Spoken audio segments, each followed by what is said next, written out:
You have entered the realm of dead air. For the next 2 hours, you will be transported into the world of the strange and the supernatural. You might not feel the need to cleanse your laptops or mobile devices afterwards. But it might not be a bad idea.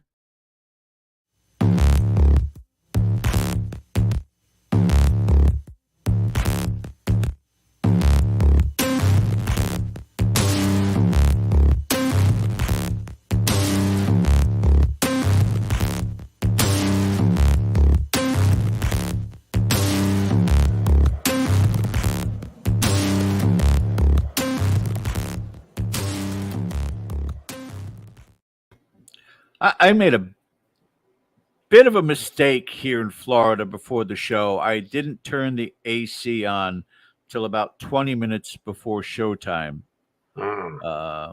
as opposed to where I normally do like an hour before to get this.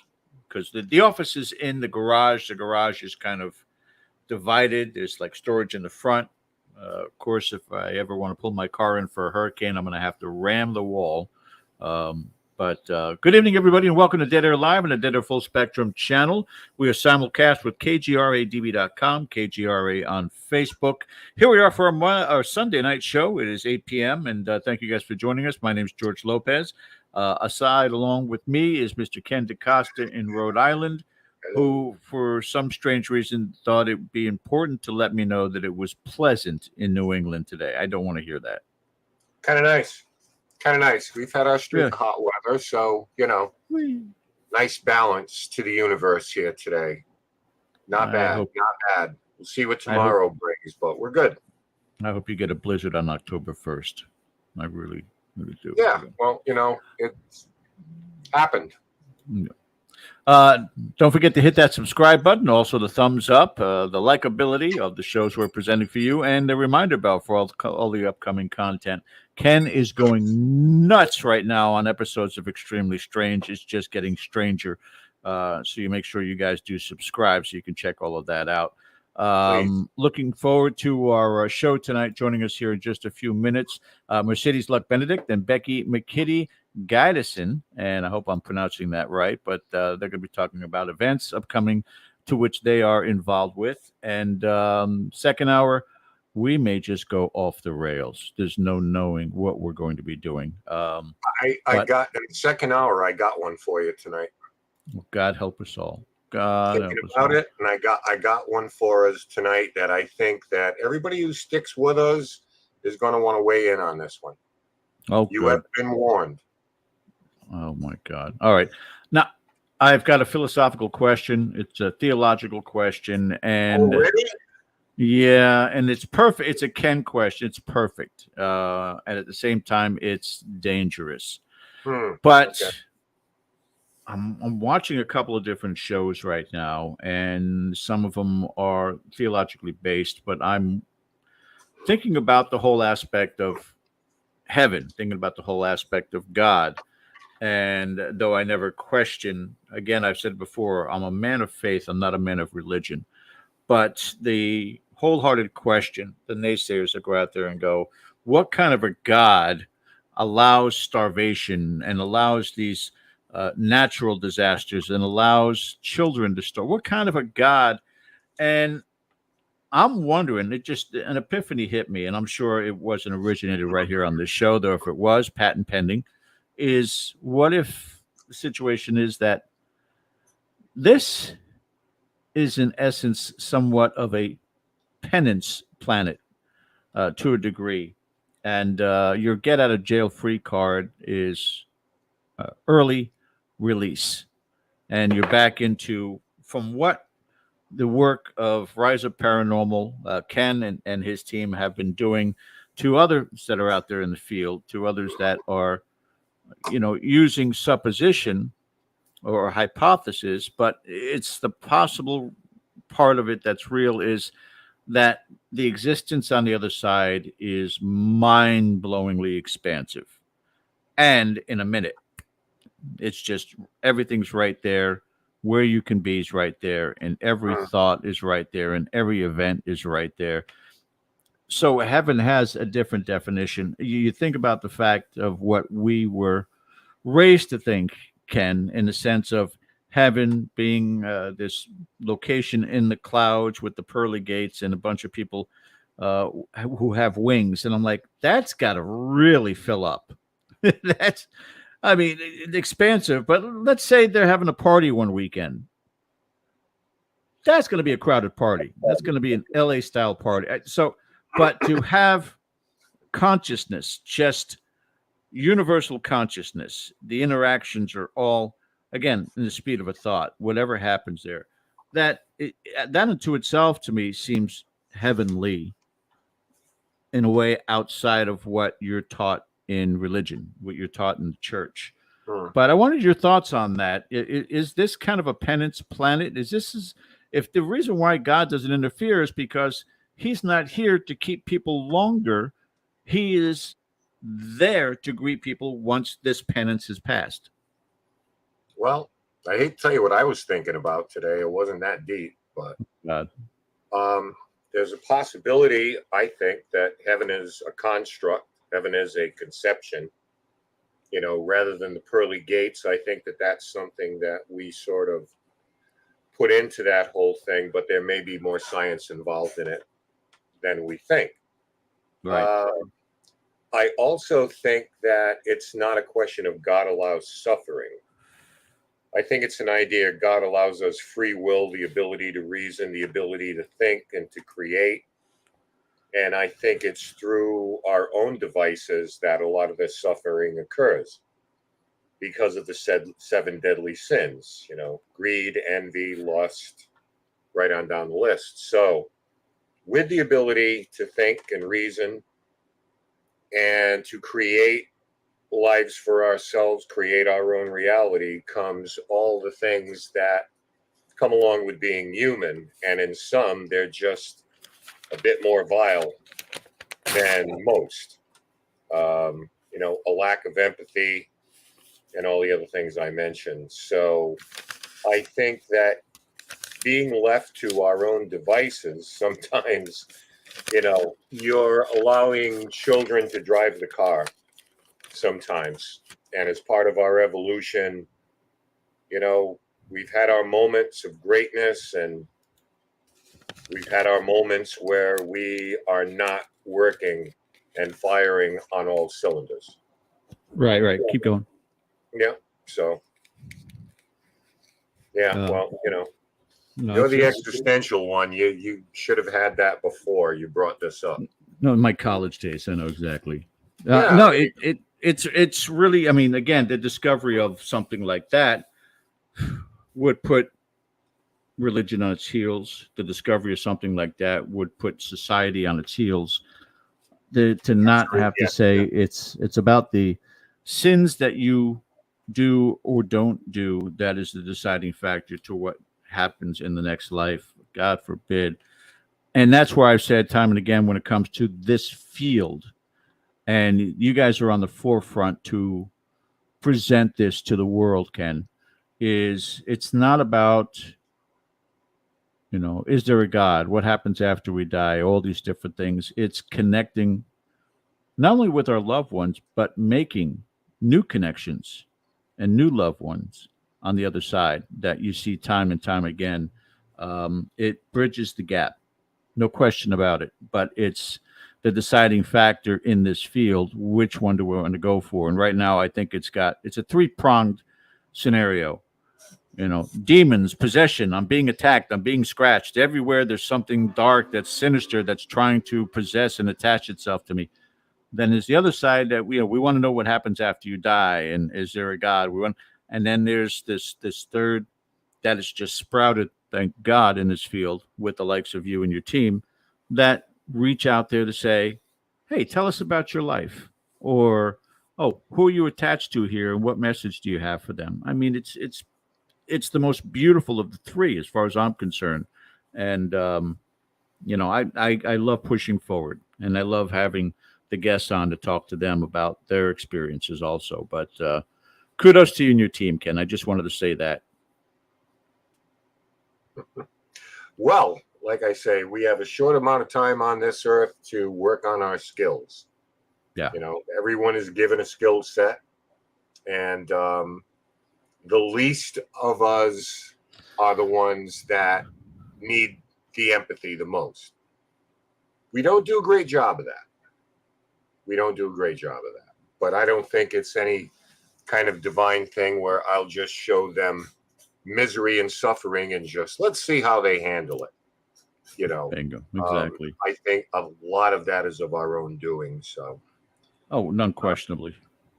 We're only as a planet, maybe a few billion years old. So we got a little while yet. Yeah. But we've got to get to our show tonight. I want to welcome you guys all in the chat. Let's see a lot of new faces in there also. I think they are friends and followers of our guests. So let's not make them wait any longer, Ken. Yeah, let's do that. We want to bring on first the owner of the Tucson Ghost Society. They have a ParaCon that is coming up very, very shortly on August 19th, the Tucson ParaCon. And she's going to tell us a little bit about it. Let's bring in Becky-McKiddy Gydesen to the show tonight. I'll handle it, click. Okay. Hey, Becky. Hi. Becky. How are you guys doing tonight? Great. And we also want to bring in, you have probably known her. Both of these ladies have been on the show before. Our next guest, you probably know her from an episode of Dead Files, where her and her husband, Jim, were experiencing an extreme haunting at their home in Arizona. She is now doing podcasts and trying to spread the good word and help those in a similar situation. And we're going to talk to her about a documentary she has coming up pretty soon. So let's bring in Mercedes Lucke-Benedict. Hello. Hi, guys. How are you, ladies? Doing good. Looks like a foggy day in Arizona there back behind you. I know, doesn't that look nice? It's so chilly and cold in the background. Yeah, don't press on it too hard. You might knock that tree down. We don't want that. That looks like 3/4 of Ken's life in New England. We should only be so lucky. Thank you so much for having us on today. Yeah. No, it's an absolute pleasure. Again, tell everybody where you guys are at and why you are here tonight. And it's, we'll go with Becky first, that you came on first. Go ahead, love. Okay. Well, I'm in Tucson, Arizona, along with Mercedes, actually. And I am going to talk about the Tucson ParaCon tonight, which Mercedes is part of. We're very excited. We're just hoping to get through this heat for the next couple weeks and survive it, but it should be good. Okay, well, let's show everybody what we're talking about here. This is the Tucson ParaCon, correct? Yes, Tucson ParaCon. Okay, so let's get some of the people that are going to be attending this up on the screen, and you can tell us a little bit about it. In the upper left-hand screen, she looks awful familiar. Yep, Mercedes is one of our guests, and then we have Debbie, Linda, and Daryl, and then Jay Patrick and Katie, and then, of course, my team. And as you can see right there, there's Chris Williams. And then we have a local company called the Arizona Ghostbusters. They're going to be there, and they're going to be doing a little panel and having some fun with the kids. Now, how many years has this been going on, Becky? It's been in the planning for about 6 months, but I would say within the last couple months is when it all came together. Okay. And, of course, Chris Williams, a lot of our viewers may know her. Yes. From the Ghost Hunter Show and Ghost Hunters International. Chris took a hiatus from the field for a while and got into some other things that really has her interest, one of them being genealogy, if I'm not mistaken. But you also have something pretty cool going on one of those nights. Let me put this up for you here. Yeah. We had a VIP that has already sold out, though, but a VIP ghost hunt at the Fox Theater. And Chris is going to be the lead investigator. Mm-hmm. Outstanding. So August 9th, if you're with us in the sound of her voice, and we'll see if we can get a picture of the Fox Theater up there, because that sounds interesting. Yes, the Fox Theater is very historical, very haunted. It's a great place. And when I thought about having a ParaCon, that was the first place that came to mind, was doing it at Fox Theater. Yeah. Theaters, for whatever reason, are one of those places, like, not making a comparison, but hospitals, asylums, prisons, theaters. Yes. You know, one of these is not like the other, but maybe big personalities, you know, who have the time of their life, the roar of the crowd, the energy that comes back when during a performance, that it seems like it's one of those places that people tend to remain. Yes. So definitely a lot of. Hopefully they'll make themselves known during all your presentations for the entire weekend. I hope so.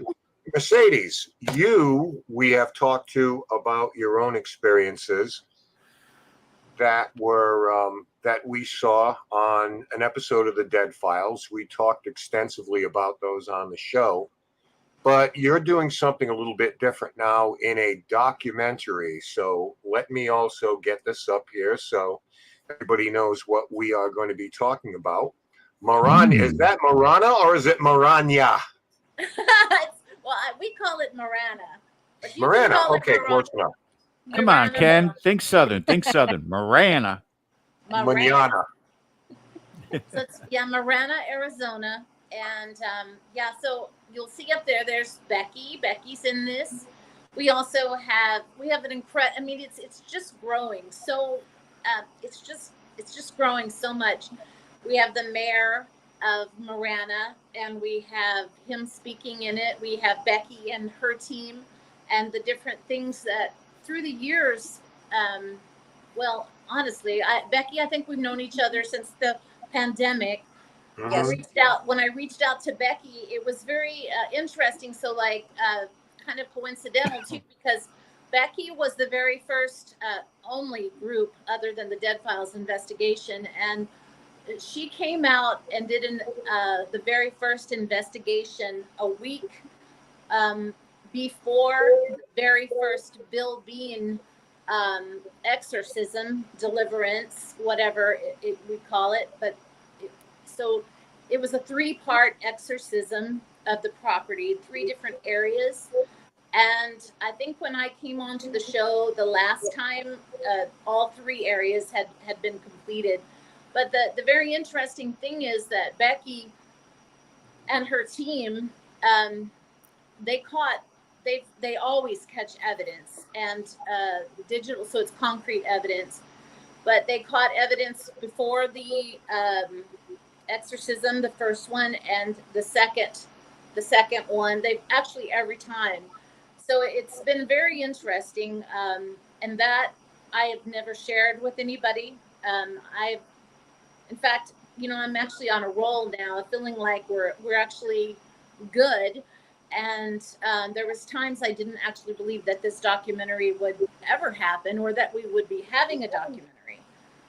Becky has also done something really incredible, which is her and the team are actually continuing a research to research this property and this area this property.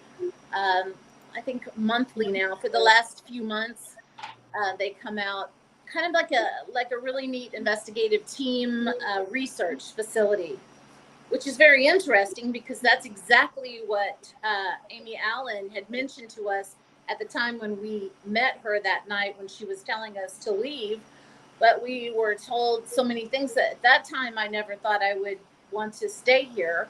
And we had put the house up for sale the next couple of months. So for us to continue to been here and then make it through the pandemic and the exorcisms and all those things, and to now be in this place, yes, I am sharing about what happened. Yes, and I like Ken. Also, now that I'm hearing about this, I want to share what happened, but I also want to share the positive of what happened. I want to share the who, what, where, when, why. Why did this happen? Why us? And I even as of just this week, I have discovered another layer to the story.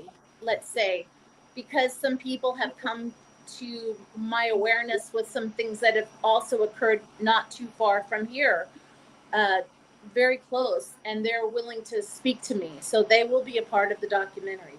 So the documentary, I decided to create the documentary, but that it has evolved. So now, because I've learned how to do all the editing and all the things myself, which happened during the pandemic, I have created it's called, we're going to do, the whole thing will be called Sacred Land, Arizona. So it will be encompassing all the land and why in the sacred land, but then also the series, it's a series. And so it will be on Amazon Prime.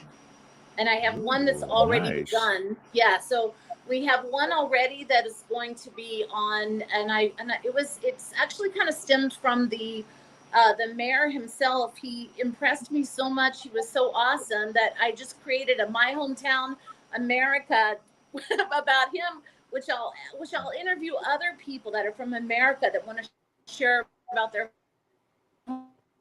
hometown.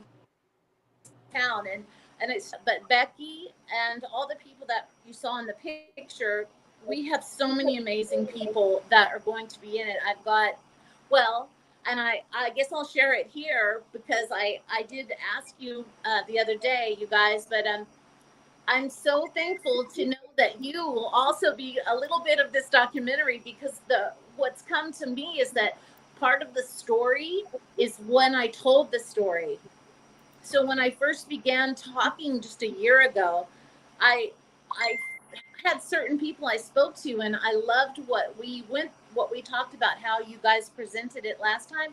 And I'm like, I love that. So I want to have the storytellers in the story. Are we getting paid? That's what I want to know. Are we getting paid? I know. I wish I was. You know. But if you could, I'm not either. I know, wouldn't that be great? Like, come on, Amazon, you got the money. If it happens, that would be awesome. You know, I was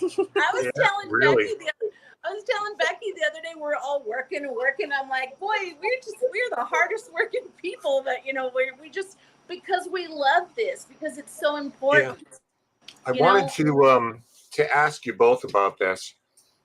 Kind of start with Becky. We know that in the country, around the world, there are hot spots, right? Up where I am, New England, we know about early settlers, tragedy, turmoil, upheavals, Native American conflicts. All of these things contribute to energies being left behind. In Florida, you're talking about more like a Spanish influence, South American influence, where, again, a lot of conflicts, things like that. So when you hear about Arizona, it's kind of an amalgam of a few things.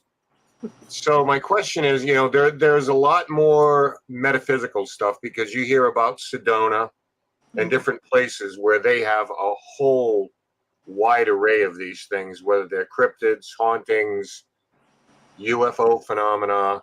So I wanted to ask you both, Becky, you give, Tucson Tour Company there, and Mercedes with you, your own experiences. What is it that you feel makes Arizona one of those places that people point to and say, this is a paranormal hotspot in this country? Well, we definitely have the mineral. Arizona is definitely known for mining, that's for sure. And then if you think about it, as you were saying, a lot of people have, the Spanish influence, the Native Americans. We have the Native Americans, but we were also the Wild West. So think of all of that has happened. All the gunfights, all the out of control stuff, that has happened here. And we also, like Tucson was founded by the Spanish government. So we also have that influence. So you combine all that along with all these minerals that we have here. And yes, we definitely have a hot spot for activity. And I was actually just reading an article the other day that said like Tucson itself is like number 34 out of 200 cities for paranormal. And Phoenix was higher up, but Tucson ranked like 34. So, a lot of lawlessness too, because obviously Tombstone, which iconic type of place. So there's just something about Arizona, and they talk about, listen, every state has its mythologies and legends and hauntings and, places that must see. Everyone, whether it's Louisiana, Kansas, wherever it is. But it seems like, as I said, there's just more of a mishmash, if you will, there. A lot of new agey things, and the desert seems to play an extremely important role in that. So, Mercedes, because you live there, what do you think? Well, that's what this whole thing is about to me, is the research and what happened since I got here. So this is 8 years now. And the land itself, to me, when I drove down the road, I felt like I was at home here the very first time. But literally, that's what the documentary series is going to focus on, different things, not just paranormal. It's going to focus on the history. So we have the history here is so old with the Hohokam. There's different ways you can say it, but they were here so long ago before anyone came. And then so that's called like the vanishing people. So right here on the land that we are on, this was the Avra Valley. And the Avra Valley is surrounded by, we have the copper mines, we have silver mines, we have the ranchers that moved in. Not only that, but originally we have the Hispanics, Hispanic people they built the missions. They came through in the 1400s to the 1700s, and they built the missions. And then there was a war here that occurred called the Pima Revolt, which actually lasted for several years, and it was literally right here on this area. And so we have the water. So like Becky was saying, the almost the elements here, we have water underneath our land. And so I know we've all heard about this, but the water, I believe, is a very huge part of the underground water. It's what keeps people alive. But I also believe we have the UFO sightings here all the time. And I believe that, listening to 411 Missing Persons, Dave Politis, he always talks about the water bodies, the bodies of water, which we do have here. So we have a whole accumulation of tribes and people and conflict, the Wild West, as Becky was saying, but we also have this beautiful land and these beautiful people, even from the Hispanic people to the white people, all of the wonderful people that lived here with their love. I mean, there's so many good things here. There's so many beautiful things. And then we have the Saguaro, which to me are so majestic, and they are like the watchers of the land. And that is in the customs, that's the watchers of the land. There's the Pascoyaki tribe, and there's the Odaham people. So they believe that the Odaham people are descendants from the Hohokam. And I'm talking about, they had, everywhere, but we have like ball courts, huge places that are here that they've discovered in the archaeology. So when you put that together with the spirits that are here, and that's a big deal. And so they're everywhere. I mean, I think it's heightened here because of that reason, but I believe that we had the curses, and we have a missile silo right down the road, and that was literally on sacred land, built on sacred land. It's Silo 13, and it was the only one built on actual archaeological site. Yeah. Only one of all the missile silos that they created. That's a fact. I think what happened there, when you get settlers in the East, you're talking about Puritans, you're talking about European superstitions, right? Yeah. Because in the 1890s, we were still digging up people here thinking they were vampires. Yeah. I mean, you could buy Coca-Cola at the time they exhumed Mercy Brown here in Rhode Island for, wrongly accusing her of vampirism. You could buy a car. Major League Baseball was being played. But what happened was, in populating the country, a lot of these settlers moved west because land was cheap, if not free. Then came the gold rushes. and you brought a different type of character in there because of the lawlessness. So as much as we want to talk about witch trials and vampirism and all these things on the East Coast, there was still, I guess, an ethos religiously that was involved here. It wasn't so out west.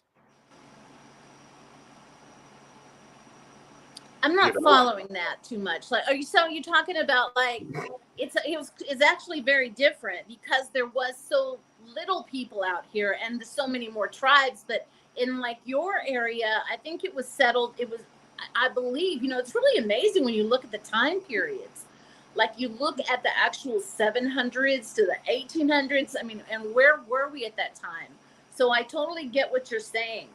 But I think that there was a lot of stuff. When you look at like when we were on the Dead Files, Amy Allen was very, very clear that this was Santeria. So, and then and there was also so many different, they had different priests coming from different cultures, Bavaria, all different places, and they brought their stuff here.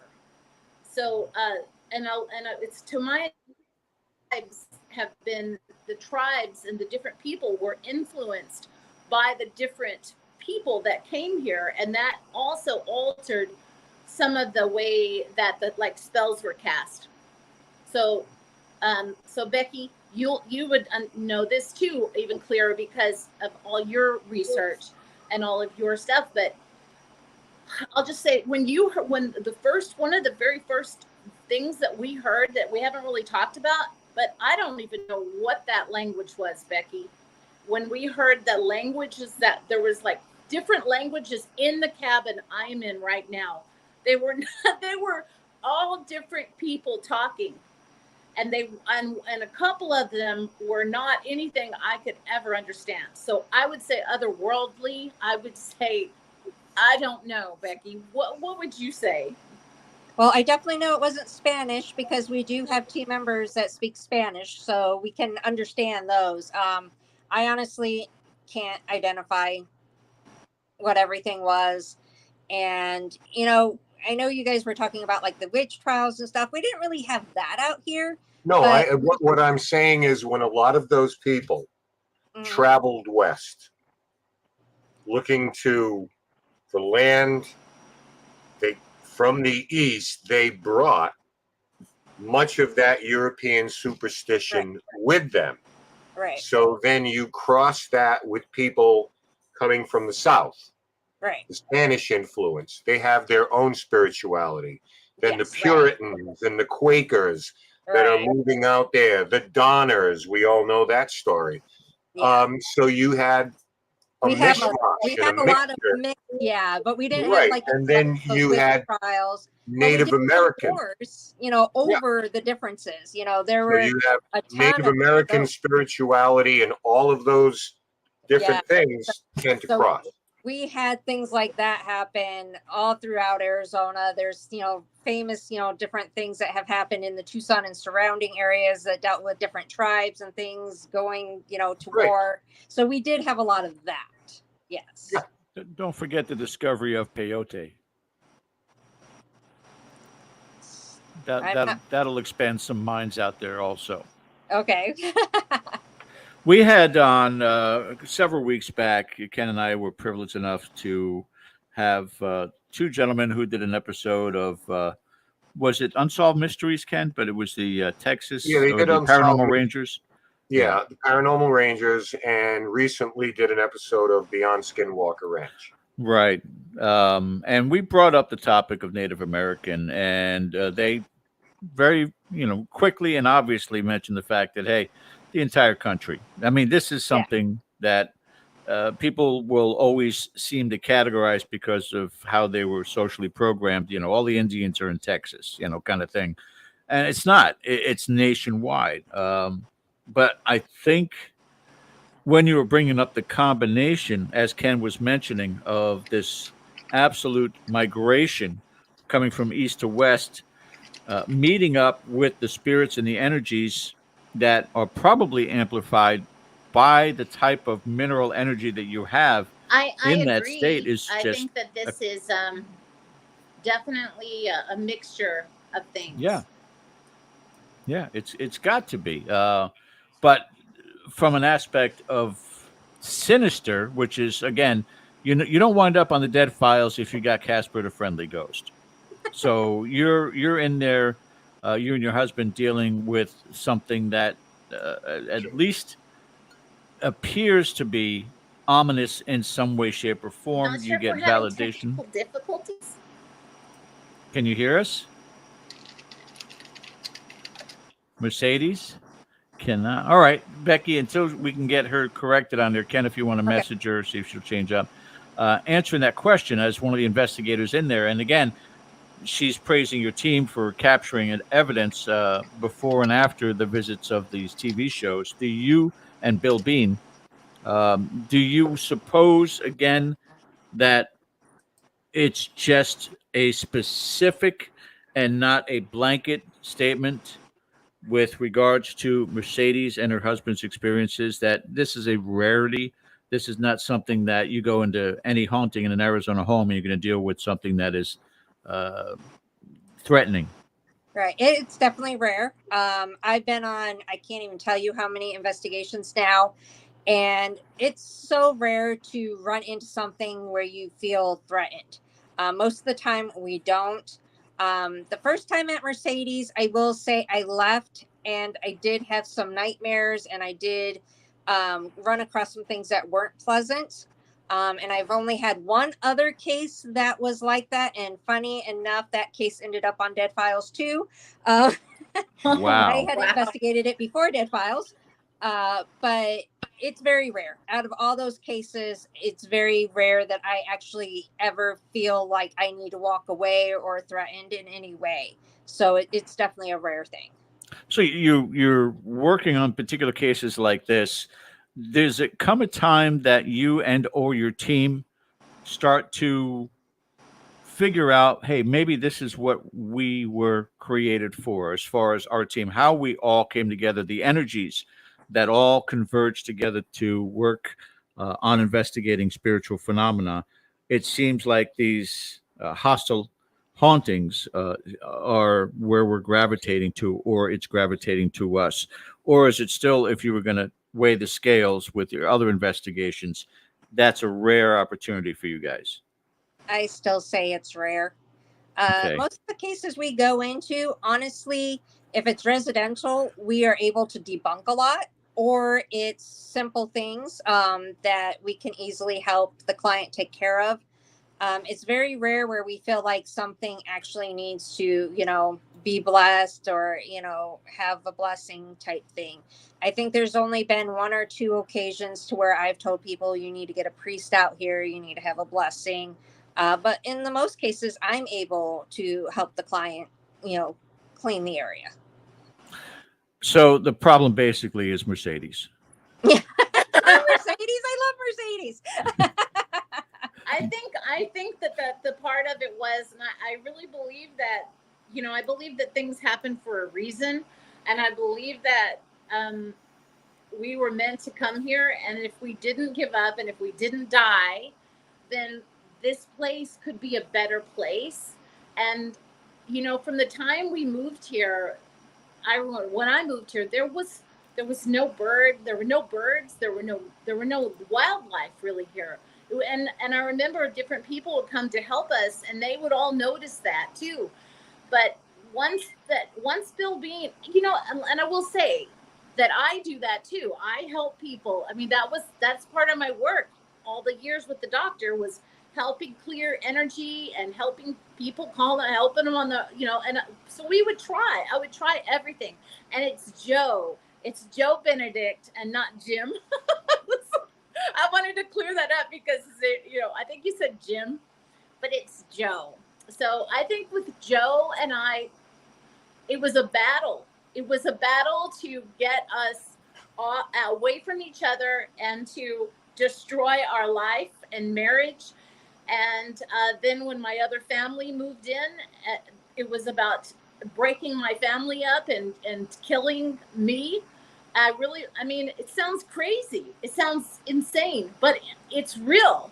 I mean, I saw them, I drew them. So all of this stuff is, and it wasn't just me. So other people were part of this journey. That's as I would reach out to everybody, you know, it became a lot of people were a part of this. And that's why it's important for me to, if we hadn't have had the good luck and the fortune of clearing the property, and I'm on the other side of this, I wouldn't be making this documentary. I wouldn't be doing any of this, but I am, because I can sit here now and I can say, look, we can do this, we can do that. You can do this, you can do that. There is hope.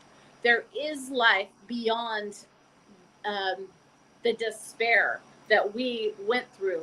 And what's interesting is the new people that are probably listening here today, when I heard their story, I'm just like, oh my God. So it literally destroyed a relationship not too far from here. It literally, I mean, apparently this is a common thing. I've waited to find others that would help me bring in more of the story. I found a lot of people, but they didn't want to participate and talk about the Shadow Man. And I don't blame them. I mean, really, if you have to be strong enough to take it on, because if you have to be good about keeping yourself clear. I mean, like, let's face it, I thought I was a good person about keeping things clear, but it was still able to do what it did to me and to my family. So you have to be very, very careful with this. And, you know, that's what I love about Becky, is because Becky is so, like, she just goes, you know, she's so optimistic, and she's like, oh yeah, it's all right, you know, but she has this thing, I guess she might have a lot of extra protection around her, because I know that she did get, you know, they did go after her. They did follow her home when they left here that first time. And, you know, so I think my story is, I really want to share the history and why and what, but I also believe that we have to really share how to be careful and how to take care of things and be very cautious. Yeah. Did I ramble? It's a sense of what Becky has learned, and John Zaffis was one of the first ones I talked about this in person, going back 15, 17 years. But it's the art of detachment. It's the art of going in as an investigator and making sure that what you're doing is pure data collection and not allowing yourself to be swept up in it. Unfortunately for you, Mercedes, you know, if you love your home and your home is invaded, it is going to be personal, and it's going to be a personal attachment, a personal attack. But even investigators may leave and have an attachment follow them. But so long as they do not give them the energy, they don't give them the spotlight, there's not much that they can do to really detract from the abilities of that investigator. Now, Becky, I know we're short on time. We only got this hour, but I wanted to ask if you could give the organics of you developing into this friendship with Mercedes, and then how the genesis became, we're going to go ahead and create this event. Well, Mercedes had contacted me, and what was really funny is when she contacted me, of course, I already knew who she was because her episode of Dead Files had already aired. I was worried that she actually wanted, like, you know, a psychic medium again. And I was like, we are completely scientific. We don't do that. And she said, no, I want that. And I was like, okay. And we went out there and we kept going out and we kept going out. And we formed this wonderful friendship. I love her to death. She's great. And she allows me and my team to go out there whenever we want. It's been wonderful. I've seen her property change throughout, you know, the couple of years I've known her. And when I decided that I wanted to do this ParaCon because I wanted to bring attention to Tucson, I could think of several people I wanted out, but one of the first ones that I thought was Mercedes. I was like, Mercedes, you have to participate in this. You need to come out on stage. You need to talk about your experiences. We need to talk about everything that has happened. And luckily she agreed. So I'm very happy she did. And then I wasn't expecting that, actually. And then the genesis to this event. How did that come about? Basically, it's just something I've been wanting to do.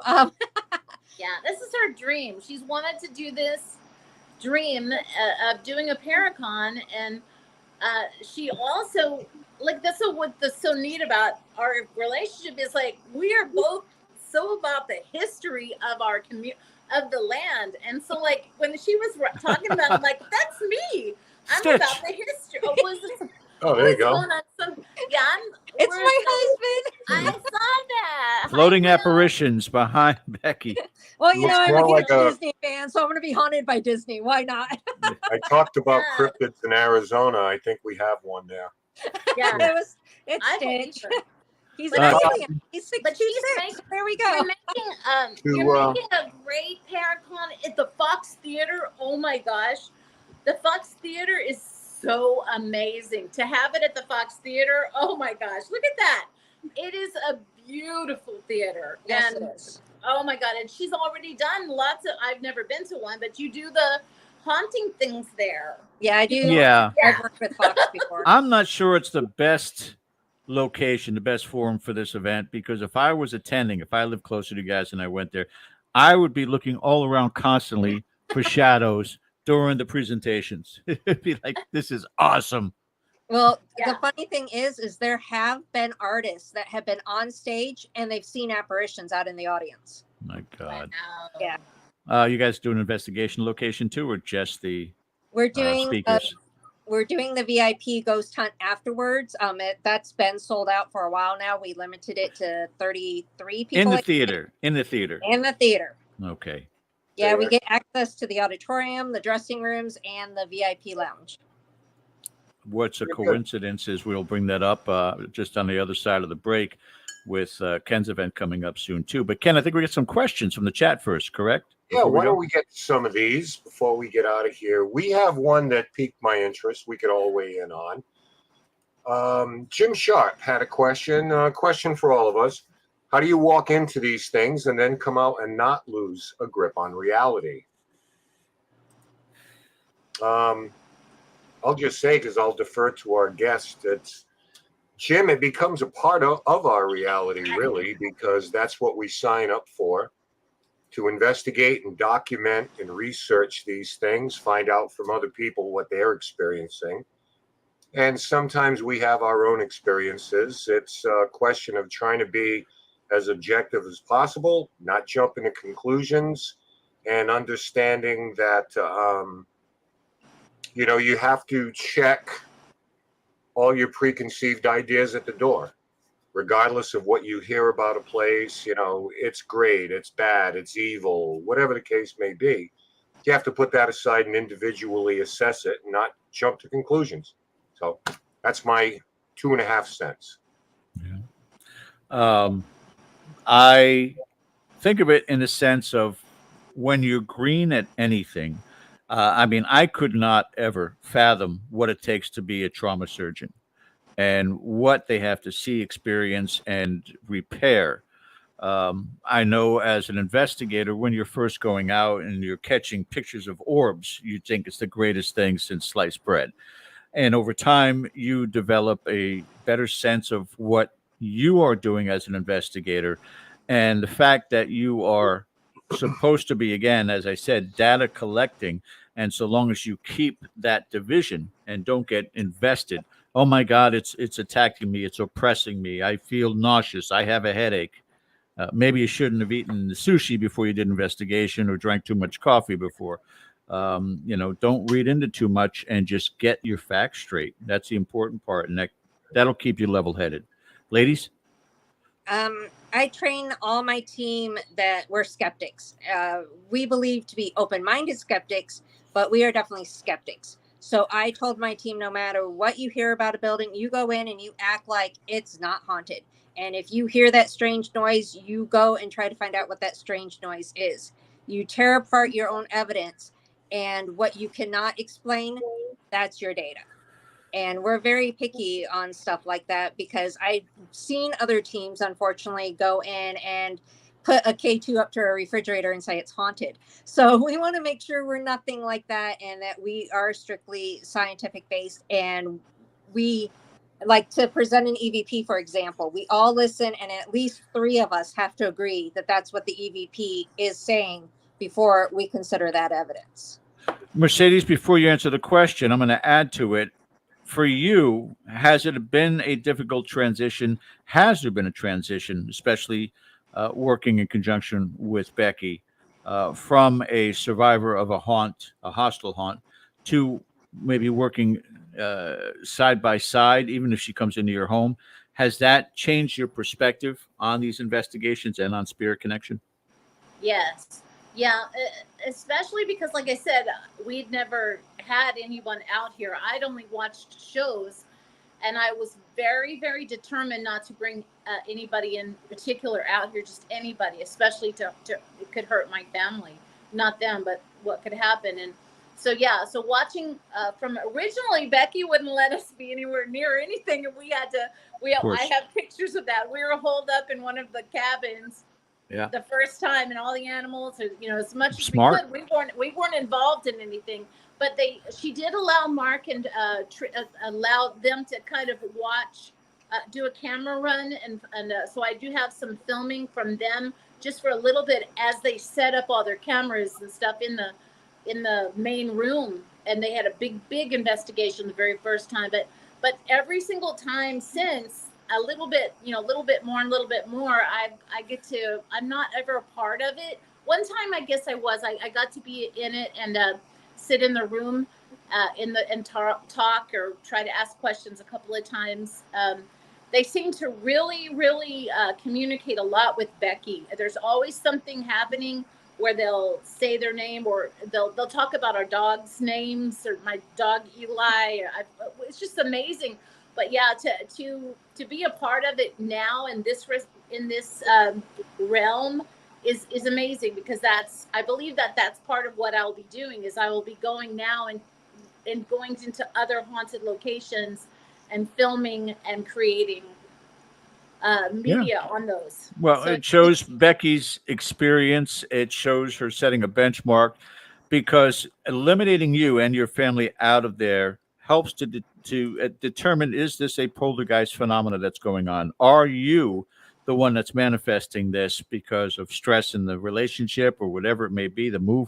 So kudos to you, Becky, for taking that element out to say, okay, there are still phenomena going on, so it's not you creating it. Slowly we'll bring you back in, but we're not going to overwhelm you. So I think that was fantastic maneuver. Ken? Yeah, I wasn't a part of any of it until like a little bit, later. So yeah, she's really, she's a very, very strict and very high integrity. Like everything is just so, that's why I love her. That's why I love her.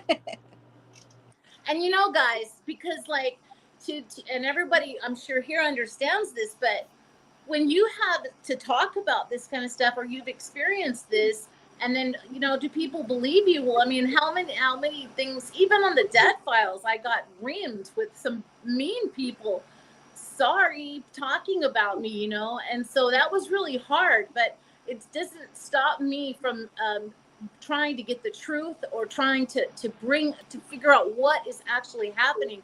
And I do say that Becky, the evidence that she has found for me has brought me so much. It's helped me so much, because it shows it's so real. It is real. They are here. They're still here. They're still here. Just the bad ones aren't here. They're not here, but the others are still here, and that's fine. You can't. They're everywhere. Spirits are everywhere. And there's a lot of different. Yeah, there's a lot of things. When you. With Bill Bean now, and I love Bill, and he's helped me so much, and I'm warrior mode, and I'm there every week with, I love that guy. He's helped me so much, but it really makes you think, like how you opened the show tonight about religion and spirituality, and what is, there's so many different ways to look at this. And it's really been a challenge for me to really try to figure out what is real, what isn't, how do you handle it? What do you do? So it's been quite an experience. Right. And your choice, again, it's all about your free choice and how you handle yourself, how you are around others, so that they can feel that energy coming from you of confidence and not that fight or flight mentality. We're up against the clock. I would like both of you again to give a little bit more promotion for this event. If Ken wants to put the banner up so that we can close out with the both of you guys and what they can expect, and also how can they reach you guys for contact for tickets. Go ahead, Okay. Becky. Thanks, Mercedes. So tickets are actually being sold through Fox Theater. So go to Fox Tucson Theater, get your tickets. If you put in the code word GHOST, CO, all caps, you can get your tickets for $25.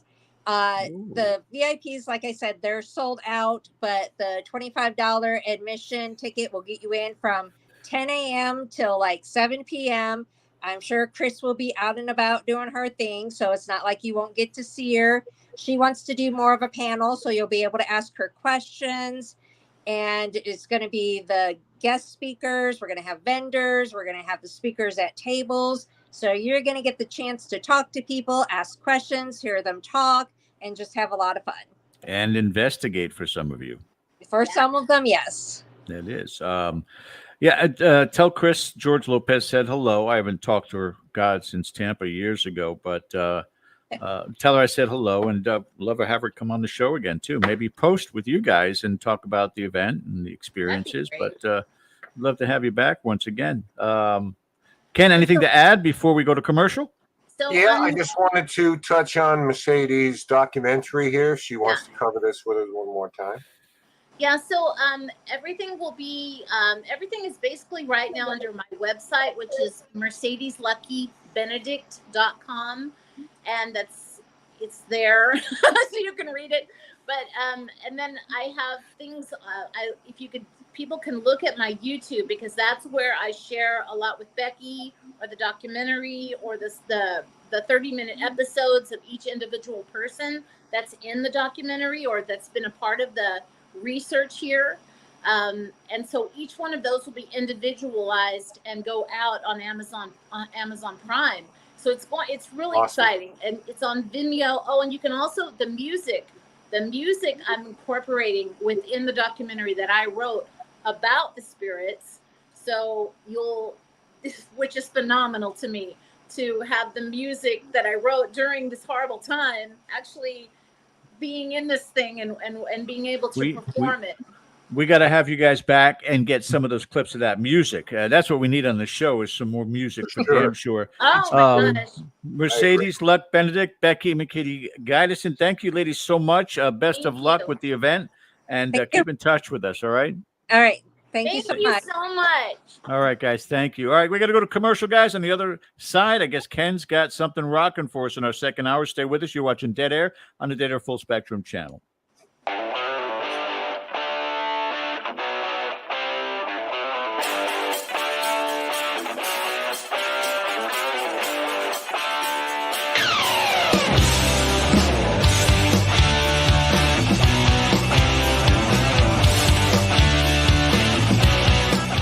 Hey members, the new KGRA DB app is now available on iOS and Android devices. Gain on-demand access to any KGRA DB programming. Download any show directly to your mobile device to listen or watch on the go. Go to the App Store and search KGRA DB.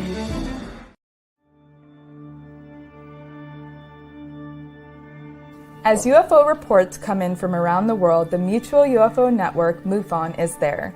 We continue to explore new cases and build our massive database. We share our information with the world in a number of ways. If you would like to be part of our investigative team, you are always welcome. What could be more exciting than exploring the UFO question firsthand? Join MUFON, find your friends.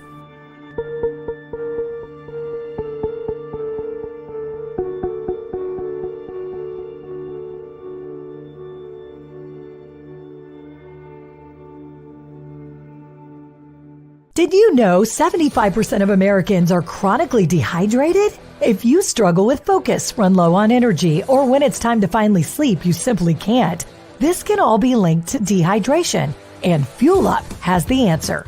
Our proprietary formula contains the finest cellular hydration with the strongest immune-enhancing natural ingredients.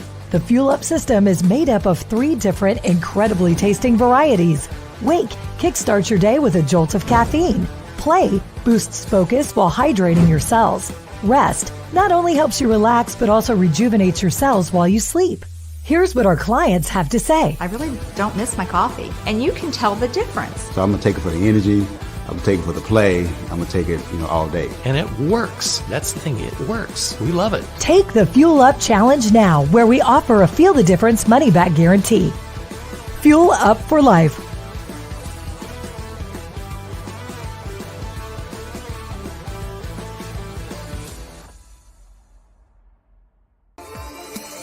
You're listening to the KGRA Digital Broadcasting Network. We provide unparalleled coverage of trending news in the world of ufology, cryptozoology, and paranormal phenomenon. Whether you're watching our video live stream or listening to one of our audio programs, you are getting the best from world-renowned researchers and hosts, guiding you through topics the mainstream won't touch. Miss one of your favorite programs? No problem. Head over to the members area at kgradb.com for access to our massive library of award-winning content. Make contact, stay connected, only at kgradb.com.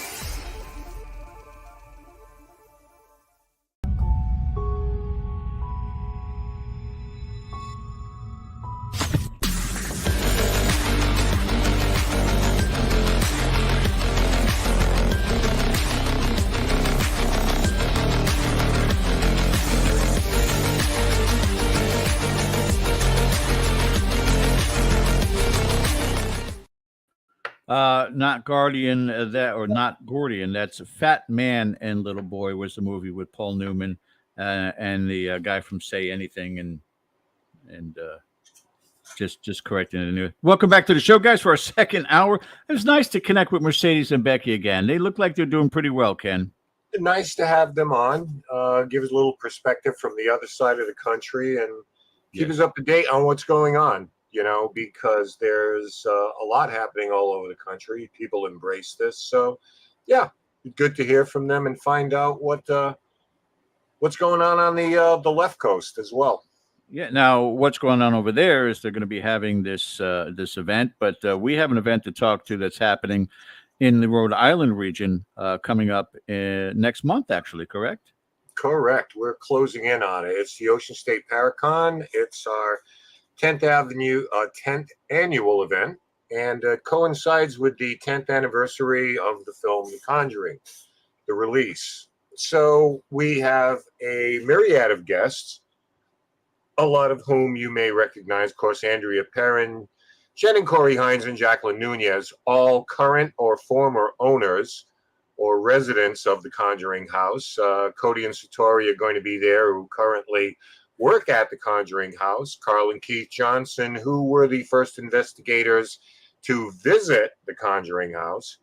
And of course, from our own Dead Air Full Spectrum, Christopher Rondina, Ronald Murphy from Monday Night Monsters, Myths and Mysteries, Amanda Millette from Spooky New England, and Tim Weisberg from Spooky South Coast Radio, along with our good friend Michelle Roos, her first visit here to the Ocean State. And we're looking forward to welcoming her to the event, too.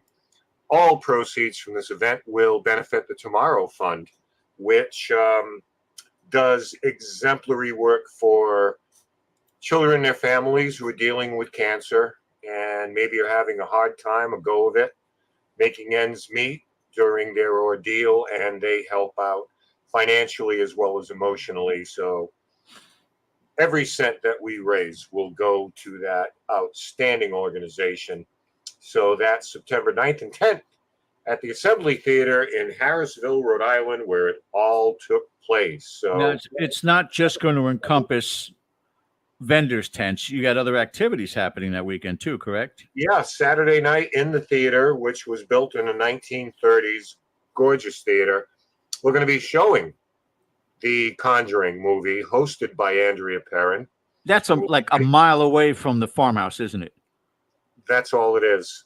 And Saturday and Sunday, you'll be able to tour the farmhouse. If you go to theconjuringhouse.com, see if there's availability. During the weekend, you can get in there and actually take a tour of the house. The Sunday night investigation, as you'd imagine, sold out early. But it's not just a question of the vendors. It's an indoor-outdoor event. Plenty to do. Absolutely plenty to do. And come on down, meet some great people. Yeah. Just a simple warning to everyone, and it has been this way for quite some time now with regard to the property. If you're going to go in there because you want to make a feature film out of a notoriously social media haunted location, that's not the case. It's not going to happen. It's an experience. I will tell you that. It is active. I will tell you that. But if you plan on going in there and screaming, "I've been scratched by Bathsheba," it will be the shortest stay in the history of the Conjuring House. It's just not what the owner looks forward to. It's not what the people who work on the property look forward to. It's giving you guys an energy experience like nothing you've ever felt before, both inside the building and outside on the property. Correct, Ken? Yeah. Don't make me go over there. All right. So the second hour is supposed to be off the rails. I have no idea. Ken would you not. said it was off the rails. I think okay. it's just a normal Sunday night. Oh, okay. All right, then that scares me too. Go ahead. All right. So I want to bring up something here, and everybody is welcome and encouraged to weigh in on this because it's been something that I've thought about for a while. It's been a long time since I think we even brought it up on this show, and that is children being involved with the paranormal.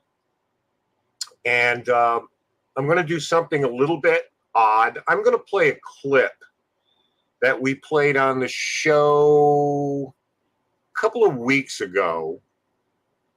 That is an EVP captured at the Payne House Museum in Coventry, Rhode Island on our last trip there. And it's well known that there is a little 4-year-old girl, her name is Clara, who remains there with her family, who comes in visitation. So that's a happy ending. Okay. Kelly staring into the ditch, controversial. But this is a remarkable EVP. And actually, let me change gears. This was a disembodied voice, not an EVP. Because it was heard in the room by 6 people coming from one of the corners. So let me play the clip for you first, maybe a couple of times, and then we'll go on with how I want to address this. But first of all, here is the clip itself. Go over and play with that. Can you reach that? Do you want us to put it on a chair? It'll be easier. All right, if you can. What is that? Can you say something? Well, my audio. Yeah, that was a high-pitched voice. That wasn't you going In your stomach? I heard. No. No, that sounded like a little girl. I heard that. Okay, now that thing that last time we played it that everybody heard, they thought of a woof woof. That's actually me, and I'm kind of imitating what I thought I heard from the corner because it was like a, you know. Okay. So that's me. Nothing there. The context behind this is that we had one of those proximity sensor dogs that if you come over and touch them, they light up. Sure. So this, we're just asking, do you want us to move this from the table to a chair? It might be easier for you as a small child to reach. And this wonderful little child says, yes, please. I want to go into comments real quick and see what everybody thought of this. Okay, you know, my favorite clip ever. It's so sweet. We have a lot of people just having a conversation with themselves in chat. That's fine. Yeah. But yeah, it is very sweet. So here's the context behind that.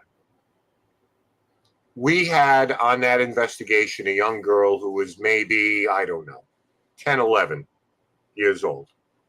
So it was one of those things where, you know, she living. You're talking about living, a living person. living young girl, because we had the public in, and she's about 10, 11 years old. Very sweet, very into the paranormal. She was pretty much running the show for her group. When that happened, we were all sitting in the dining room area. And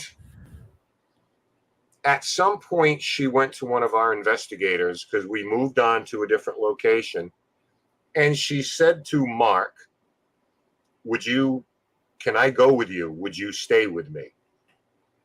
Okay. And the thing is, I would imagine because something got real in a hurry. All right. Now, Mark is one of your team members. Mark is one of the team members, and she had said, can I stay with you? Or will you stay with me? Because I'm not sure what the expectations are. They certainly weren't TV expectations, because we obviously, even though it was a very sweet voice, you know, and absolutely benevolent and polite and adorable, something got real in a hurry. There was actually a disembodied voice that was nobody in the room. And I think it kind of got to her a little bit. She was fine. She didn't want to leave. She wasn't necessarily frightened, but she wanted to make sure she hung tight, which we, of course, we would do anyway. We're not going to let, you know, a child wander on their own. Right. But the difference is when things get real, and there actually is a voice, and you're there in person, you hear it, you experience it, no one's responsible for it, it can kind of be life-changing, especially if you've never really had an experience, or your experience is limited to what you watch on television. So my question to this is children on investigations. Let's say under the age of 16, because at 16, they can probably drive themselves there. So I don't mind that. Younger than that, of course, a parent has to accompany them. Okay. But my conundrum is, on the one hand, we have heard for ever and ever and ever that paranormal investigations are to be taken seriously. They're not a joke. Bad things can happen. You never know who, when you invite something, you never know who's going to show up. You never know if they're masquerading as someone and they have bad intentions. And on the other hand, you have people, and we're not telling anybody how to raise their child by any stretch of the imagination, who have said, my child loves it, I'm going to bring him on an investigation. I've asked the question in the past, how do you reconcile those two things? And I've had an answer at least a couple of times, well, we only bring him to the safe places. My question would be, who is the arbiter of what is safe and what is not? You know, do children belong on investigations just in general, or maybe we should wait a little while on them? I think, unfortunately, in our American society, children are either neglected or overcoddled. You go to countries such as Italy or Spain, and you'll see a family out at 1 o'clock in the morning, including their infant children. There's not this rigidity of lifestyle, kids in bed at 8 o'clock, 9 o'clock, or whatever it may be. And here, there are all these do's and don'ts that have been impressed upon us for generations, be it a control factor or not. I don't want to go down the political road as far as that's concerned, but you can basically say life is dangerous when you are a young child, at the grocery store, at the park. You're saying, and again, someone presenting themselves to be one thing when there's something different. And welcome to the world. That's what we have to contend with I am not a parent. I don't even play one on TV, but I can tell you that common sense enters into it. And if I were a parent, I'd be more concerned about the living than I would be about the spirits. Now, not talking about the living. Right. So as far as an uncontrollable situation. Right. But what is an uncontrollable situation, Ken, when it comes to the field of the paranormal? Because, everything. Well, let's take the Payne House incident where the girl is hearing things that nobody's there. She's having experiences with disembodied voices. How can you eliminate the possibility that that's happening within their own home? It's one of those scenarios that is going to exist, whether it's at a historically haunted location or a residential location. It doesn't matter. These things are everywhere. These spirits are everywhere. They're transient spirits. There are familial spirits, and then there are homestead spirits. They're going to be there. They're going to exist. And kids of all ages. I was just looking at one of those today on TikTok, just one after another, with children reacting with spirits. Some of them, there's the man that's in my room. He's standing tall, and you could see. Then there's another child that's at the grandpa's cemetery, and the child actually stood on their toes between two gravestones and was reaching up as if giving the kiss to grandpa. I mean, these things are in existence, and children seem to be more open to what it is that they're experiencing. So I don't subscribe to what we have been seeing from the beginning of the social media aspect of the paranormal field, where you can't have children. Hell, this is we had one of my team members, Stephanie, who quit after going to St. Augustine Old Jail because she saw a full body apparition and said, "That's it, I'm done." It's you're going to experience it in life. If you're a living person, you're going to experience it, and it's how you perceive it. But to sit there, are you saying that the biggest concern is that demons are going to come out and attack the children because they're more susceptible? No, I'm saying that in the scenarios you're painting, you're talking about something that's uninvited. I'm talking about going to a specific place for the specific reason of encountering this. Yes. If you're born into a family who lives in a house and it's haunted and something shows up, because I've had just as many cases brought to me where it's terrorizing the children. They're not looking at it from a sense of wonder from a certain age, but they didn't ask for it. They didn't ask to be born into that family or into that situation. But when you specifically, with intent, go to a place that's reputed to be haunted, and there are things that are happening there, then that's a whole different scenario. Like, yeah, but you're asking for it. But and let me ask you. Let me finish the thought. When those things happen, for most of these kids, their love of the paranormal comes from they watch on television. You know as well as I do, that's a homogenized version of what actually happens. And also it also dramatized. Desensitizes people to the idea that there could be actually something that exists in our physical realm. When it actually, or if it actually happens, it's like the first time that we went doing what we do, and all of a sudden something actually happened. And it's like, it reminds me of Ray Stantz in Ghostbusters, or Peter Venkman, where you see the library ghost. What do we do now? I don't know. We never got this far. You and I grew up in a generation where you had the local carnivals, and in the local carnivals, there was that one haunted house ride where you sat in this really strange two-seater with the little bar that pulled back, and then you rode through.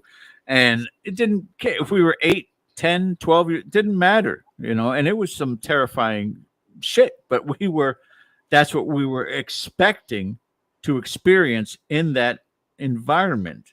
I would suspect, and it depends on who the proprietor is. It depends on who the tour guide is. In your case with Payne House Rise of Paranormal, Ken DaCosta sees a group come up and there's an 8, 10, 12-year-old, you're going to address certain things to that age group that you might not normally do to an adult group. You're going to do that. But there could be also other locations where they have to hype it up. The stories that you get when you go to the Stanley Hotel are at times terrifying. And you have people who stay there. It's a hotel. So those experiences, if sold in that light, are going to be experienced in that light. If a Ken DaCosta sells it to, they're just people like us, and you might hear them speak aloud, or you might feel them touch you on the arm, or you might be able to see them. They're just people. There's nothing to be afraid of. So it's all in perspective by each location and the people who are presenting it to them, whereas they don't have that at home. Yeah, well, I mean, but we're thinking about it on a micro level, because I'm always cognizant of this. A lot of people aren't. Yeah. A lot of to you. people are not, because you have people that are in ghost hunting teams who bring their child. Every child is different. Right. Every child, if you grow up around it, if you look at a Satori Hawes, she grew up around this. You have grown up with a parent that is invested in this subject, in this field. Hopefully, they do a good job of explaining things to you. But some of the reasons I've heard is that, well, a kid has to learn about death sometime. So really, you're just going to take them to a haunted house or something. Don't you have that talk with them at a certain point in their life? You don't need the backdrop of a haunted place to have that talk. No more than, if you want to allow, let them watch episodes of Sex in the City to find out about that. Did your parents have that sit down with you? Because mine didn't. No, mine didn't either. It was a different time. Yeah. It was a different place. But they have to now, because you can't find books on it. And again, that leads me to where I said before about overly coddled. And sometimes that's not a good thing, that you're protecting your child from those expectations, whether it be living person expectations or spirit expectations, not being able to give them that exposure. I mean, for us, we had, Henry, the ghost in the house when we lived in New Jersey. You had spirit activity and UFO activity going on, the experiences at a very, very young age. I mean, your exposure was deal with it. That was it. Deal with it or let your mind go insane. But again, I agree with you 100%. Today's kids being coddled the way that they are, that exposure may be a little more overwhelming or not so easily understood the way that we did when we were kids. We were exposed to a lot more things at our age. Yeah, I don't know if this falls totally into that, because again, I go back to this paradigm shift. Is this something to be taken seriously? Is this something to be respected? Is this something that you have to be on your guard that we're being? If it is, why are we bringing our kids into it? Now, it's not about being coddled at all. No, that's a bit hypocritical. Because I don't understand. Pick a side. Pick a side. If these things are serious, then that's fine. But I don't necessarily accept the idea that, well, we only go to the safe places. Again, I go, well, who's the arbiter of that? That it's a safe place? Because you just told me that you can be fooled, there can be tricksters. I mean, we come up with all these theories of the paranormal to make the experience scarier for us as adults, don't we? Yeah. I mean, when I say us, I'm not necessarily talking about you or me. I'm painting with a wider canvas here. Well, the key phrase is theory. You said the word theory, right?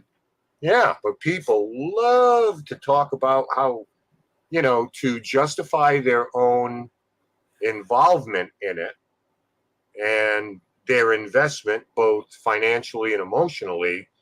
Of course, they want to make it sound like, we're doing something incredibly important here.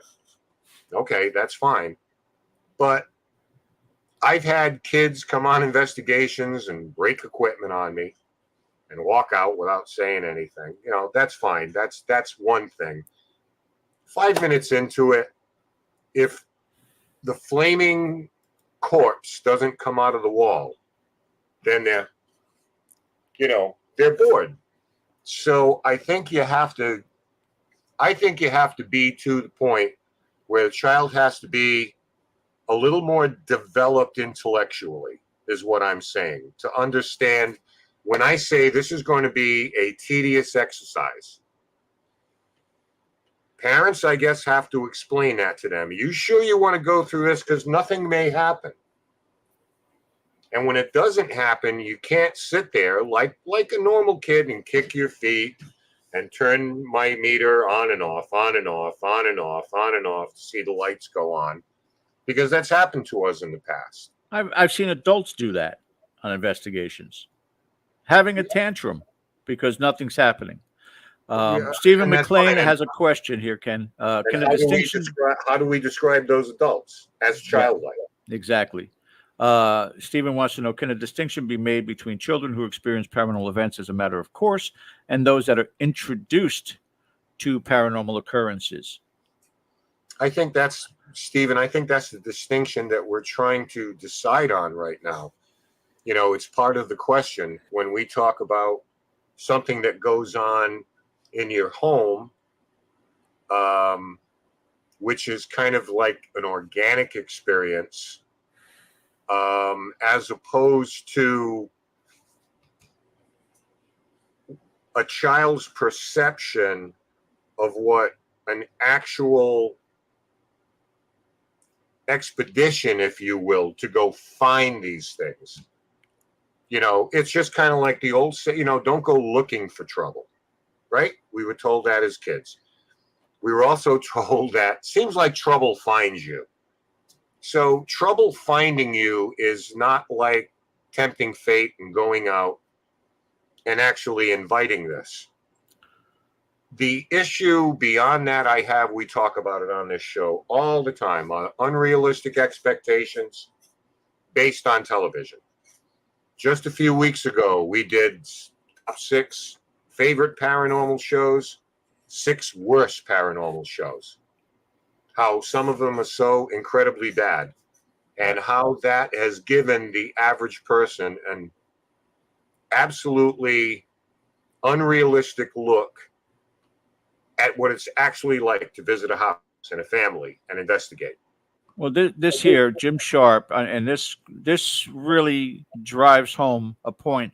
Unless said child is equipped emotionally and mentally, they have no business being there. They're not going there, as Ken said, in that particular age bracket on their own accord. So, Ken, throwing it back at you, does it really fall on the parents and their in-depth knowledge of their own child's abilities to cope with those experiences? Because they're enthusiastic doesn't necessarily mean their child is. And are they, again, using that child as just another gauge to detect the spirits and see whether or not they get freaked out by it, because now they got a great story to tell their friends next time they have them over for tea. Yeah.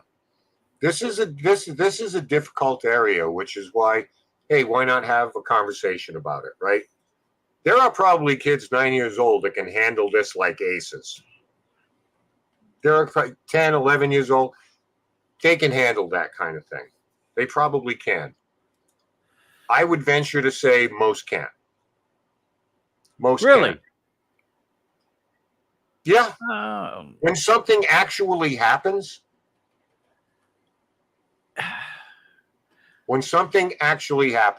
All right, I'm going to drive this home personal, Ken. I don't want you to take offense, and I don't want it to affect our friendship, and we can just say I don't want to talk about it. But you have grandchildren, and sooner or later, they'll get to an age where they're going to be curious about what is Rise Up Paranormal? What does that mean, Grandpa? And you want to introduce them to it. Will you wait until they're 16, 17, 18, or will you tell them, when you conduct yourself in a specific way, you will have experiences, but this is how you handle the experiences. Well, 2 of them are twins and they're 15, no interest in it. 13-year-old's playing baseball, no interest in it. The 5-year-old runs around with a proton pack just because he watches the Ghostbusters cartoon. Right. And that's all well and good. That's fine. You know, right now he's still in that realm of make-believe. So I don't have, unless I'm approached on it, I'm not going to introduce anybody to anything. They know what their grandpa does. So they're not even looking at that or following shows that are on TV. It more so is the catalyst of the parents wanting to go to these events and don't want to pay for a babysitter. Well, I don't know. I think we're talking a different kind of thing here. You know, if I've gone off track, put me back on. I'm just, again, looking at the question of should these kids at that age go to these locations? And again, I'm an advocate. Well, if they're 16 years old, I don't know. I don't want to be the arbiter of how old 8, 9, 10. Be, but I can tell you that, you know, no one's allowed unless they're 16 at our event. Still have kids show up. Yeah. They're with their parents. Okay. But the dynamic changes. Your language changes. Your approach changes. Everything changes when that child is in our presence. I can't say the things I want to say. You know, not that I run around throwing F-bombs at everybody all night, but maybe there's a story that I can't tell. Maybe there's something suicidal or murderous or that has to do with why this place is the way it is. I'm not necessarily talking about Payne House. I've been at other places. Not the only place we'd ever taken the public. So everything has to adjust at that point.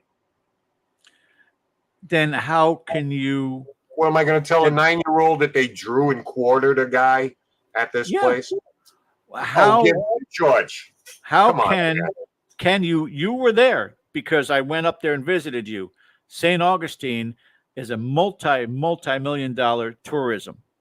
And they do those tours with these English accents, the kids that go to Flagler College and they're looking for their theater degree, and they are going and being characters on these tours. And if you go to Death Row at the old jail, or if you go to the old Pirate Museum, you're going to hear about drawn and quartered. You're going to hear about heads being cut off and feet being cut off. Doesn't matter what the tour is. And I have a problem with it. You have a problem with it. Okay. I don't. I have no problem with that. Oh, no problem. Okay. Yeah. Right. So it's the same thing. When these tour guides, and I know this for a fact, when they see an 8-year-old, they got to tone it down. No, they don't. I've been on the tours when there have been families. Okay. Well, I've been on the trolley tours with them, and there is. I wish them well.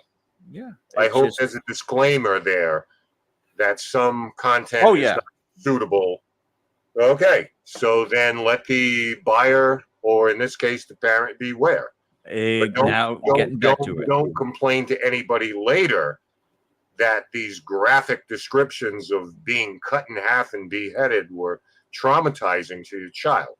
Because then we're going to get into you spilled hot coffee on yourself at McDonald's, you know, because you didn't know coffee was hot. You're being silly now. You know? Well, here again, it's either you know if you coddle your child and they're not exposed to the world, which almost all of them are by the time they're 8, 9, 10, 11, 12, whatever. Hell, again going back to our age growing up, you watch Bugs Bunny and Wile E. Coyote, and you know they're chasing each other with axes, shooting each other with guns. Violence is part of our culture and continues to be. So if they're watching certain animations that are out there, maybe not on the Disney Channel, but others, they're going to be seeing certain things.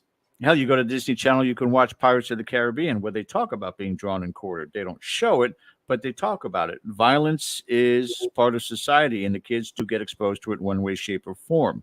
So being told a story about it, I don't think is really going to have any relevant, unless, again, the place is so incredibly haunted that ghosts, shadows, physical contact is happening on a regular basis, I really don't see a severe problem with it. And apparently the entire city of St. Augustine or the city of Savannah, Georgia, or New Orleans, or any of these, Salem, Massachusetts, have these tours that go on. You want to talk about violence, Salem, Massachusetts, I'm sure they have school tours that go out to that area and talk about the things that have happened event-wise. So I will take that counterpoint with you on this, in the sense that it comes down to the parents and how they prepare their children for, we're going to go here and here's what you might expect. But I will be with you.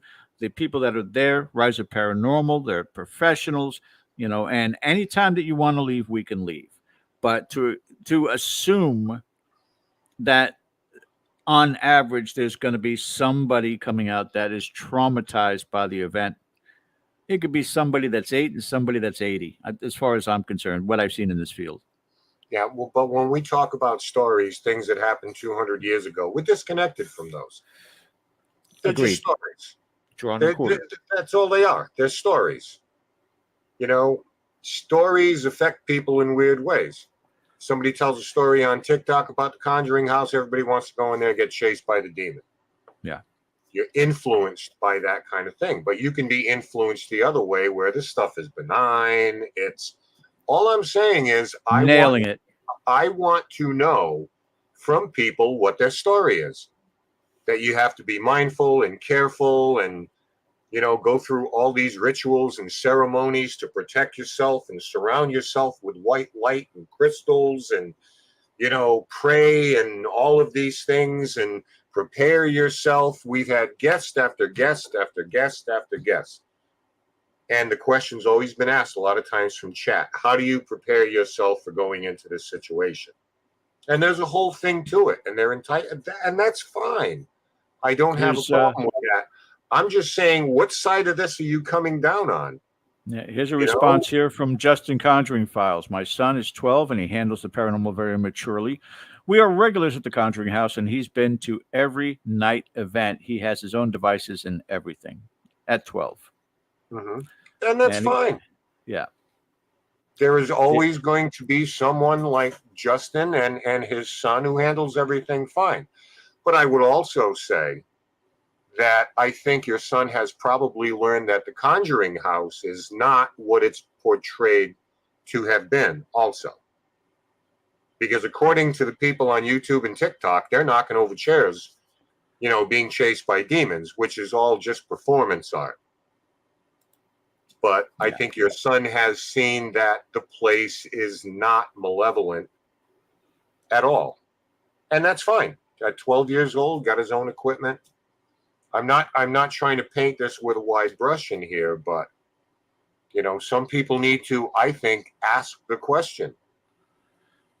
Because if something does happen, and a voice comes out of nowhere or a chair flips over or something like really dramatic, at that point they know that, these things have happened and they can happen and they will happen from time to time. You take a child out on a nature tour near Alaska, and the first time that whale surfaces and shoots water out of its porthole, then how you react to it as a parent makes the difference with that child. Woo! Everybody goes woo, and they're all applauding and having a great time. They're not terrified by it. If that happened and that 12-year-old was on a kayak or even shoreside and were not expecting it, that's a monster to them. They don't understand it any differently. Same situation, I think, with these events. If that parent is going in there and conducting themselves properly, and the encouragement with the activity happen, I talk about the one residential case where I felt my leg get grabbed, and it felt like old palm frond leaves. It was really like an eerie feeling. I started hopping up and down like it was Christmas. I thought it was the most exciting thing in the world. I think it was fantastic.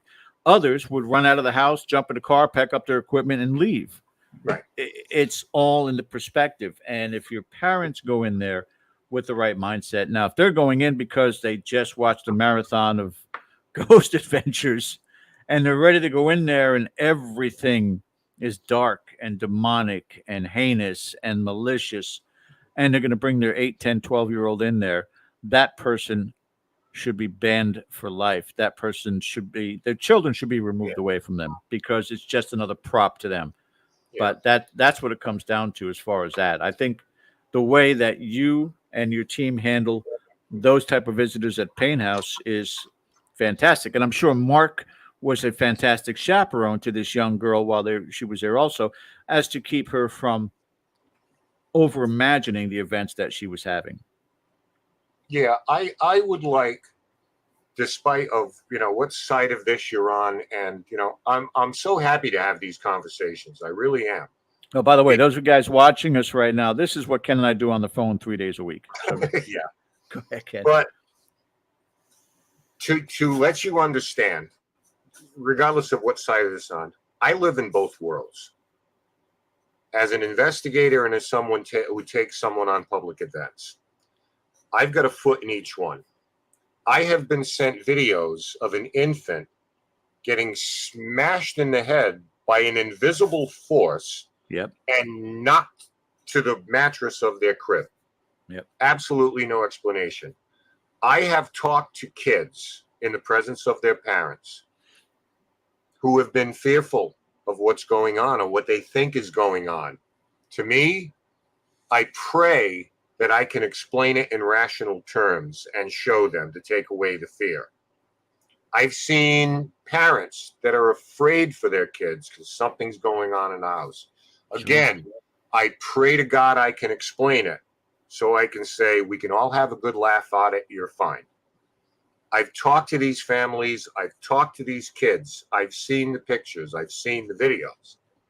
So when it comes down to a public event, as someone who has a foot in both worlds, who's seen the fear of a real experience, as opposed to an artificial one that they think that they may be getting, or that's portrayed on their favorite TV show or YouTube channel, even though it's an innocuous little thing, like a little girl saying, yes, please, it suddenly becomes a reality that ghosts are real. They're there, they can talk. And in a child's mind, it's like, what else can they say? Do you think that that particular young girl went home that night saying, oh, I hope that she follows me. I hope she talks to me tonight while I'm in my, probably not. But again, understand just my perspective that I live in both worlds where I've seen how it can traumatize children. And that's fine. If yours is, every kid is different, but I'm going to come down on the side where this sounds kind of Pollyannish, but I say until a certain age, when you start talking to them about what happened to grandma, grandpa, it's a difficult thing. And sometimes kids need to be counseled on that kind of stuff. It's traumatic. They're close to people. They haven't lost anybody yet. Yeah, but so to me, there at a certain point, let a child celebrate life. And there's plenty enough time if they want to explore this and do it. They will.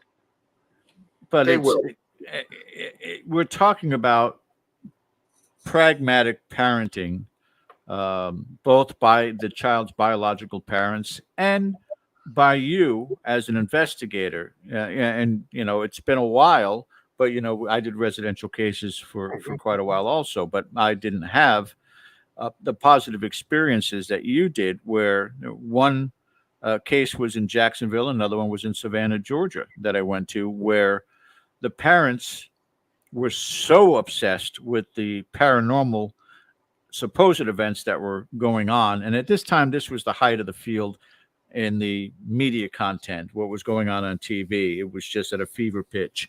But you walk in and there was dog feces on the floor and old diapers on the floor and dishes piled up in the kitchen, and their ashtray on their coffee table was mounded over with Marlboro Reds, and the owner had a pentagram on her hand, and everything was neglected, and the child was sleeping in the parents' bed because that's where the haunting was happening, in that kid's room.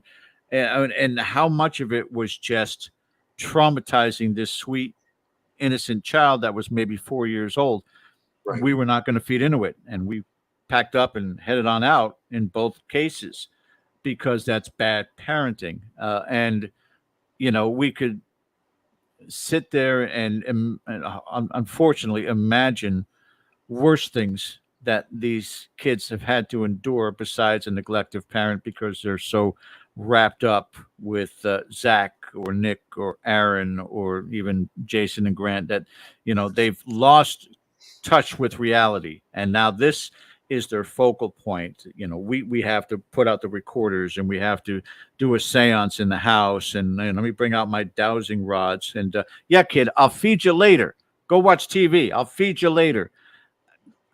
I've seen a lot of the negative side too. So kudos and blessings that there are opportunities that you have, which I don't have here unless I started working in St. Augustine. It's a hell of a drive to be a participant in the development, not just of that developing child, but still the mental development of the parents that are bringing them out to these events, and giving them some sort of guidance to say, these things may be startling, they may be shocking, they may even be harmful, although that's a rare occurrence.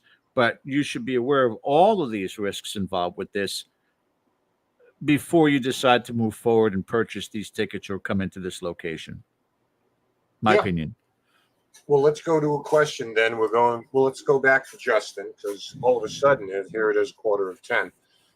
What advice can you give on trying to investigate paranormal for beginners?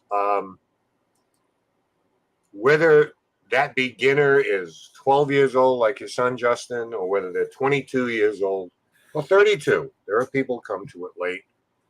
If you're going to invest in equipment, learn as much about what it doesn't do as you do what it's supposed to do. Because there really aren't good any advice as ghost detectors. Good advice. Despite what everybody would want you to believe in marketing them. They have a specific function. Read up on them. This meter, that meter. What is an EMF meter? What does it do? What is it designed for? What doesn't it do? Recorders, get a good one. I'm not talking about a $300 recorder, but if you can afford it, spend $70. Okay, find out what they can do and what they can't do, so you're honest with yourself. Above everything else, I would just say, don't take your cues from the media. There's plenty of information out there from people of sound mind who are not trying to sell you something or get clicks or subscribers, that have some really good advice for you. Always be respectful. Be mindful that whoever you're talking to was probably likely a person, and they were just like you. They had dreams and ups and downs and all of those things. So you got to talk to them like you're talking to any person. I mean, if you start with those things, I don't think you can go wrong. And then after that, don't follow anybody's path. Mine, George's, whoever's on TV, follow your own path, wherever that leads you. And you can't go wrong. Really. Don't emulate a lot of what you see for entertainment value. I have people immediately call me and say, we need an investigation. Hang on there, Slick. How about you tell me what's going on first? Before we go all busting into the house there or going all Ghostbuster on you, There's a reality to this too. So, I mean, that's it. That's other than that, there's no blanket advice to give to everybody because everybody's different. But figure out what it is what your path is. There are people who just chase demons. Somewhere along the line, that's the path they chose. We've only got about 3 minutes left, and there's a storm rolling in. So if something happens, at least we're close to the end here. Yeah, I guess the only things that I can add to it is, number one, you don't have to. Now, when I was getting into this 17, 18 years ago now, again, this was a fever pitch, and I had a job that afforded me a lot of things, including traveling to these paranormal conventions where a lot of the heavy hitters would show up. And I'd go to their conferences and I'd listen to their sage advice. But I also spent a ridiculous amount of money on still cameras, fixed cameras, a whole 9 yards. If you are just starting, you've only been doing this for about a year, you need to get the feet under you first. And that doesn't take much, but maybe a camera, hell, just your phone for a lot of what you do. You can do recordings with your phone. You could take pictures with your phone. If you want to get more of a skilled piece of equipment regarding cameras, skilled piece of equipment regarding recorders, they are out there. Just watch your dollars. Don't go crazy to begin with, because the bulk of what you are going to learn after all this time, Ken will tell you the same thing that I can tell you right now, are those personal experiences, many of which you cannot collect on evidence. Many of them, it's just between you and that spirit. That's the connection that should be paramount. That's the connection.